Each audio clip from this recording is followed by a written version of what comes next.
আছে আলহামদুলিল্লাহ। একদিন ওই রাজ দরবারের একজন মন্ত্রী আসছে, এবার ওই রাজার একজন এমপি সাহেব, তার চোখে সমস্যা, সে আসছে, এসে বলছে যে আমার এই চোখের সমস্যা, আমার চোখটাকে ভালো করার দরকার। সে বলছে যে আপনি আল্লাহর প্রতি ঈমান নিয়ে আসেন, আমি আল্লাহর কাছে দোয়া করব, আপনি ভালো হয়ে যাবেন। এবার সে আলহামদুলিল্লাহ ঈমান নিয়ে আনলো এবং সে ভালো হয়ে গেল। এই ভালো হয়ে যাওয়ার পরের দিন যখন সে আবার ওই পার্লামেন্টে গিয়েছে আর কি, ওদের তৎকালীন রাজদরবারে, এবার রাজা ওকে দেখে বলছে যে তোমার তো চোখ অন্ধ ছিল, কিভাবে শেফা লাভ করলে? তো সে বলে না কিভাবে শেফা লাভ করলো, সে বলতে চাচ্ছে না। তো এক পর্যায়ে তাকে খুবই পিটুনি দেওয়া হচ্ছে, রিমান্ডে নিয়ে গিয়ে কঠিন মাইর দেওয়া হচ্ছে।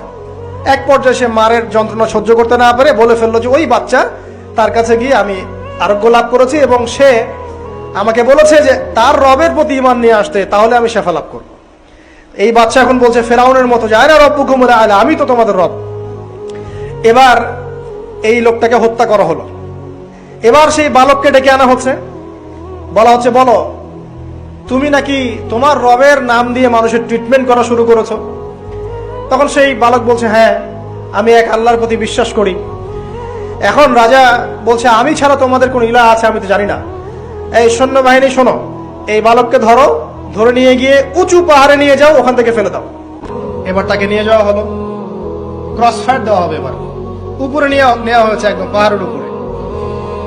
এবার ওই বালক উপরে উঠে একটা দোয়া করছে, আল্লাহুম্মা কফিনিহিম বিমা শি'তা।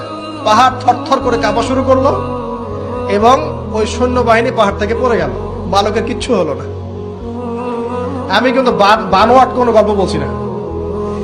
এবার সে বালক হেঁটে হেঁটে চলে আসলো রাজদরবারে। আবার কি ব্যাপার, তুমি মরো নাই? না, আল্লাহ আমাকে বাঁচিয়েছে, আমার রব আমাকে বাঁচিয়েছে। আবার পাঠানো হচ্ছে আরেক দল সেনাবাহিনীকে নিয়ে, যাও এবার ওকে সমুদ্রে নিয়ে যাও, সমুদ্রের মাছ সমুদ্রে ডুবিয়ে দিবে। আবার সে ওখানে গিয়ে বলল আল্লাহুম্মা কফিনিহিম বিমা শি'তা, হে আল্লাহ আমার বিপক্ষে যারা আছে আপনি যা দিয়ে ইচ্ছা ওদের বিরুদ্ধে আমাকে সাহায্য করেন। এবার ওই সমুদ্র উত্তাল হওয়া শুরু করলো এবং ওরা জাহাজ থেকে পড়ে গেল। এই বাচ্চা সেফলি আবার চলে আসলো রাজদরবারে। আসার পরে বলছে শোনেন, আমাকে এভাবে মারতে পারবেন না, আমাকে এইভাবে মারা যাবে না, আমি আপনাদেরকে বলে দিচ্ছি কিভাবে আপনি আমাকে মারতে পারবেন। তো বাচ্চা বলছে কিভাবে মারতে পারবো বলো। তখন সেই বাচ্চাটা বলছে যে আপনি সমস্ত এলাকার মানুষকে এক জায়গায় জড়ো করবেন, মানে পুরো নেশনের যত মানুষ সবাইকে একটা মাঠে নিয়ে আসবেন, মাঠের মাঝখানে একটা গাছ রোপণ করবেন বা একটা কিছু স্তম্ভ নির্মাণ করবেন, সেখানে আমাকে বেঁধে ফেলবেন।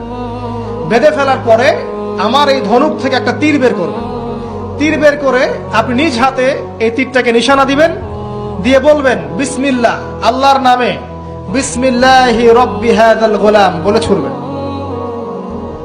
অর্থ হচ্ছে আমি এই রবের, আমি এই বাচ্চার রব, আমি এই বাচ্চার রব আল্লাহর নামে তীর ছুড়লাম, এটা বলে তীরটা নিক্ষেপ করবেন, তাহলে আমি মরবো, তার আগে মরবো।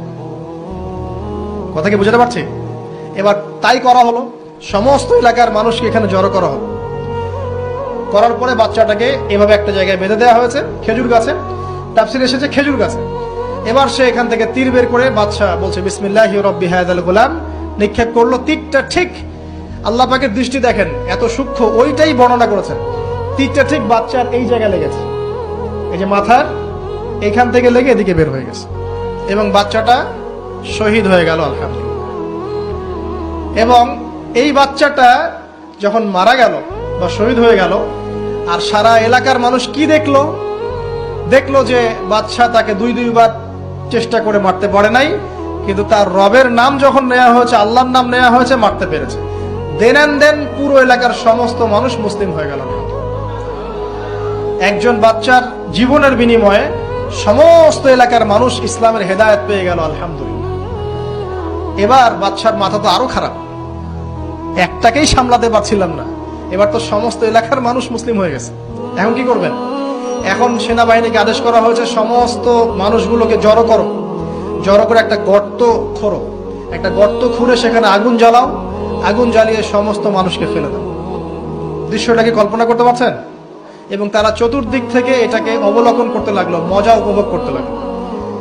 শেষ পর্যায়ে তাফসীরে এসেছে, শেষ পর্যায়ে একজন মায়ের কোলে একটা ছোট্ট বাচ্চা ছিল।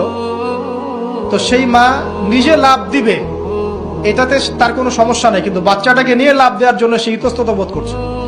তখন আল্লাহ রাব্বুল আলামিন সেই ছোট্ট বাচ্চাটার কোলে, সেই ছোট্ট বাচ্চাটার জবানের মধ্যে আল্লাহর কুদরত নিদর্শন নাজিল করলেন। ওই বাচ্চাটা কথা বলা শুরু করলো। সেই বাচ্চাটা বলল, লা তাখাফি ইয়া উম্মা, এটা শব্দটা এমন এসেছে, ইয়া উম্মা, হে আমার মা, লা তাখাফি, তুমি ভয় করো না, ফাইন্নাকি আলাল হক, কারণ আপনি সত্যের উপর আছেন, লাভ দিন।